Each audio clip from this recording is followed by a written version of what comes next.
Hello guys, അതൊരു പാട്ട് പാടാം. ഈ ഏപ്രിൽ 26-ന് എന്നില്ലേ, എന്ന് പ്രത്യേകതയില്ലേ? എന്ത് പാട്ട്? തൃശ്ശൂർ പൂരാന്ന്. തൃശ്ശൂർ പൂരം തുടങ്ങാൻ പോകുന്നതാണ്. അപ്പം നമുക്ക് തൃശ്ശൂർ പൂരത്തിൻ്റെ ഭാഗമായിട്ട് നമുക്കൊരു സൂപ്പർ പാട്ട് പാടാം. ഏത് പാട്ട്?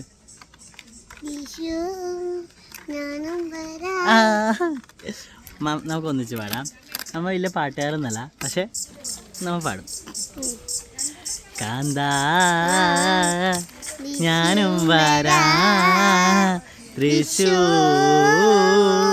പൂരം കാണാൻ. കാന്താ ഞാനും വരാ തൃശ്ശൂർ പൂരം കാണാൻ. ഗുല്ലു പാടിയാട്ടേക്ക് എന്നാലും പാട്.